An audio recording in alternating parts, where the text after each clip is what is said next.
Oke, wah berarti banyak juga ya dok sebenarnya tantangan-tantangannya ya dok. Ada lagi nggak sih tantangan-tantangan lain yang dokter Esti hadapi saat melayani lapas ini? Ada banyak sih sebenarnya, memang banyak banget gitu. Karena gini, aku relawan, terus kemudian masuk ke tempat yang punya birokrasi gitu. Otomatis orang akan melihat siapa nih orang yang nggak pakai seragam, wirawiri di dalam lapas, ngatur-ngatur pula gitu. Itu tantangan yang pertama. Orang akan melihat ya disepelekan gitu. Terus yang kedua, di lapas itu kan saking padatnya. Jadi lapas di tempat aku, di Lapas Pemuda itu kapasitasnya 1.200. Tapi ditempati oleh 3.500 narapidana. Waduh, banyak banget. Otomatis ya dok. gesekan-gesekan itu banyak. Jadi pernah satu kali terjebak di dalam sana karena tawuran gitu. Bener-bener terbakar di dalam, nggak bisa keluar, sudah mikir, aduh, jadi Esti Panggang kah nanti keluarnya gitu. Iya. Aduh, itu kan tadi kalau misalnya kesulitan-kesulitan yang dihadapi ya dok ya. Sebenarnya kayak yang tadi kita lihat lagi dok, nggak banyak dok yang melayani di lapas ini. Sebenarnya kalau dari stigma di masyarakat, kenapa sih kok kita jarang ya dok, maksudnya melayani di lapas? Apa penyebabnya kira-kira dok? Pertama aksesnya sulit gitu, nggak setiap orang akan punya akses yang mudah untuk melayani di sana. Mungkin untuk ke rumah ibadah seperti ke gereja atau memberikan edukasi itu akan lebih mudah. Mungkin ada pemirsa yang pengen melayani di sana gitu, bisa masuk lewat sarana ibadah tadi ke gereja gitu. Tapi itu kan nggak bisa menjangkau ke narapidananya langsung, nggak semua orang akan bisa menikmati.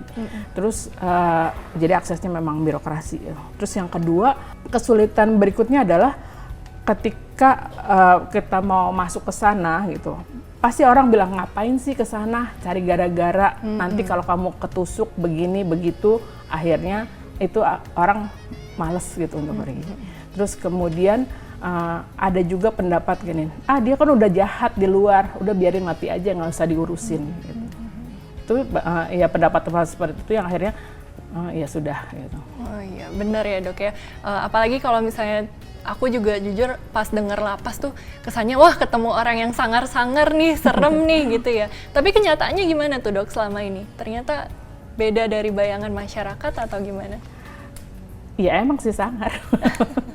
Gitu. Apalagi misalnya mereka, apalagi kalau misalnya kita berhadapan dengan mafia-mafia gitu yang istilahnya boleh dibilang mereka punya kekuasaan penuh, dicubit di dalam, di luar mereka udah siap-siap bakal menghajar kita gitu kan, itu pasti udah takut banget.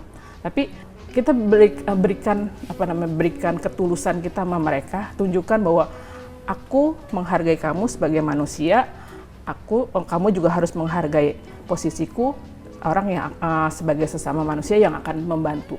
Jadi nilai itu yang tiap hari ditekankan. Memang kadang-kadang mereka ngetes gitu, tapi lama-lama sih, oh ya udah nggak mempan lagi dites, ya udah mereka akan tulus. Oke dok.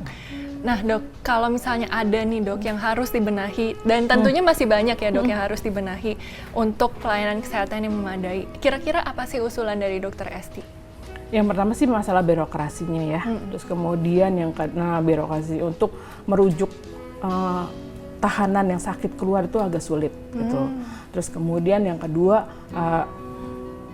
dana gitu ya, memang sampai walaupun sudah ditingkatkan ada subsidi pemerintah untuk beberapa pengobatan tertentu, tapi dananya juga masih minim gitu. Kalau dulu ada Jamkesmas kalau nggak salah atau surat keterangan miskin lah gitu untuk narapidana ini. Sekarang ada BPJS.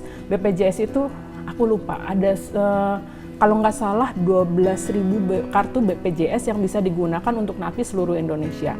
Nah kalau misalnya ada 12.001 yang sakit, yang satu orang ini harus nunggu sampai yang 12.000 ini ada yang di 12.000 ini ada yang sembuh keluar atau ada yang meninggal baru dia bisa masuk gitu. Terlalu minim dana untuk itu gitu.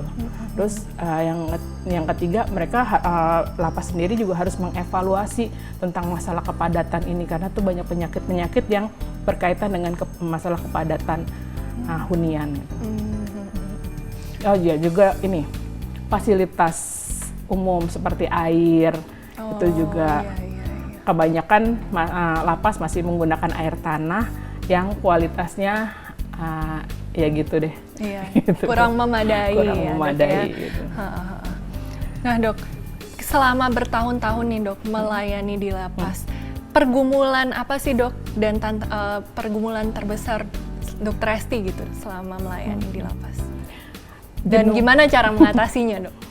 Yang pertama sih pasti jenuh banget gitu, maksudnya ya ketemunya begitu, kerjaan begitu lah, terus udah gitu orang-orangnya menyebalkan gitu, terus kemudian jadi stres, burn out gitu.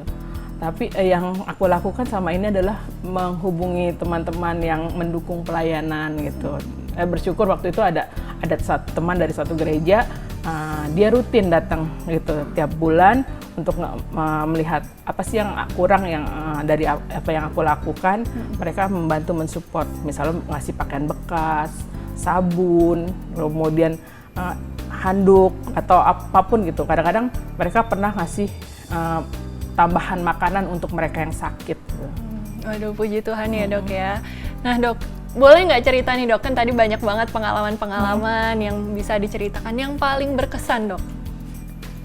Yang paling berkesan yang tadi kejebak. Oh iya, benar-benar. Kejebak, terus kemudian yang lain tuh ada pengalaman, jadi ada narapidana nih sakit, dia harus dirujuk ke rumah sakit, dirawat di sana.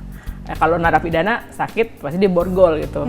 Terus kemudian nggak lama kemudian narapidana ini kaburnya bukan kabur ke rumah, tapi kaburnya ke lapas lagi gitu. Dia bilang katanya maunya dirawat sama Dokter Esti gitu.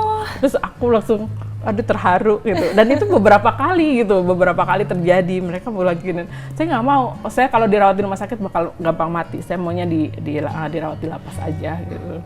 Padahal sih yang lebih punya peran besar tuh sebenarnya kader-kader itu, bukan cuma aku gitu. Aduh, iya, itu menarik banget ya dok ya. Berarti emang lapas-lapas ini memang bisa melihat gitu gimana Dokter Esti diberikan hati oleh Tuhan untuk benar-benar melayani mereka, dan puji Tuhan banget. Terima kasih banyak dok untuk pelayanannya. Bersyukur deh Indonesia memiliki Dokter Esti. Harusnya sih banyak dokter lain bisa kok. Amin. Iya, kita tentunya juga berharap banyak yang pemirsa dan juga dokter-dokter tenaga kesehatan lain hatinya juga tergerak ya dok ya untuk melayani. Nah dok, ngomong-ngomong tentang Indonesia ini kan negara yang beragam ya dok, apalagi di lapas yang mungkin kayak tadi dari segi jenis kelaminnya juga mayoritas laki-laki, dari segi suku, agama, itu gimana nih dok caranya dokter memberikan hati, kemudian melayani dengan setulus dengan di antara sebanyak perbedaan yang ada ini dok? Lihat mereka sebagai mereka adalah manusia gitu. Sama seperti kita mau diperlakukan seperti apa, ya kita akan harusnya memperlakukan mereka juga seperti itu gitu. Ya banyak, seperti pernah nih satu rombongan narapidana dari Iran, yang jelas pasti agamanya berbeda. Mereka demo nggak mau makan, jadi mulutnya dijahit. Gitu. Mulutnya dijahit, jadi mereka menjahit mulut, nggak mau makan, nggak mau minum. Terus waktu itu aku sebulan harus training. Pas di ujung training inilah mereka masuk gitu. Jadi aku dipanggil, jadi di tengah-tengahnya training aku datang ke situ untuk nego dengan narapidana dari Iran ini gitu. Terus pas ngomong, dia nggak bisa bahasa Inggris, dia nggak bisa bahasa apapun selain bahasa Parsi, gimana ini gitu. Tapi akhirnya kita pakai bahasa gambar dan pada akhirnya mereka mau ngelepas mulut itu, jahitan mulut itu gitu. Terus akhirnya mereka bilang, kamu aneh gitu. Kok aneh? Iya, kamu aneh karena kamu enggak maksa-maksa, kamu ngajak saya ngomong gitu. Iya, karena kamu kan manusia, kita ajak ngomong. Iya, karena kamu enggak ngelihat saya sebagai, gitu dia bilang, enggak sebagai binatang. Jadi saya diajak ngomong, jadi saya mau buka mulut gitu. akhirnya saya bilang, oh itu dia sebenarnya kunci utamanya untuk memperlakukan orang lain sebagai sesama manusia. Akhirnya mereka mudah untuk dijamah gitu. Jadi benar-benar ya dok, aku jadi keinget nih dok ayat yang menyatakan kalau emang manusia itu gambar dan rupa Allah gitu, dan Tuhan nggak pernah salah desain kita semua sama gitu. Oh iya dok, mungkin bisa cerita dikit dok, ada nggak sih firman Tuhan yang jadi penguatan Dokter Esti yang di saat Dokter Esti down, di saat Dokter Esti aduh capek banget nih atau jenuh, letih, itu ada nggak sih ayat penguatan yang bisa dibagikan ke pemirsa? Ya, pemirsa, aku tuh senang banget sama firman Tuhan di Matius 9 ayat 35-38 yang tentang bahwa bagaimana Tuhan Yesus itu tergerak hatinya, baik mereka yang ada di kota ataupun ada di pedalaman. Tadinya saya merasa bahwa diri saya itu buruk, jahat, nggak bener, karena saya tidak bisa pergi pelayanan ke pedalaman. Itu yang bikin saya tuh sedih banget. Ya Tuhan, kenapa sih saya nggak dikasih kesempatan untuk bisa ke pedalaman gitu. Tapi pelayanan-pelayanan ini akhirnya membuat saya bilang, oh ya Tuhan ternyata mengasihi orang dimanapun orang ini ada gitu. Bahkan ketika akhirnya bisa yang benar-benar memukul saya yang narapidana dari Iran ini dan mereka yang kabur dari rumah sakit dan itu, terus aku bilang gini, oh iya ternyata memang Tuhan memanggil saya untuk ini gitu. Dan memang kita dipanggil sebagai abdi Tuhan, tangan Tuhan untuk boleh mengasihi, supaya mengasihi orang sesama kita dimanapun mereka berada. Bahkan Tuhan Yesus saja datang ke Gerasa cuma untuk satu orang yang kerasukan, terus habis itu dibalik. Terus apalagi gini, kita banyak banget orang di sekeliling kita, nah, disitulah kita bisa mulai melayani gitu. Betul. Baik dok, terima kasih dok. Ini benar-benar menurut saya sih mengingatkan kita ya, apalagi aku juga yang tadinya mindsetnya wah harus ke pedalaman nih buat melayani, tapi ternyata di kota pun banyak juga nih masalah yang sebenarnya bisa kita yang bisa kita bantu atasi gitu ya dok ya.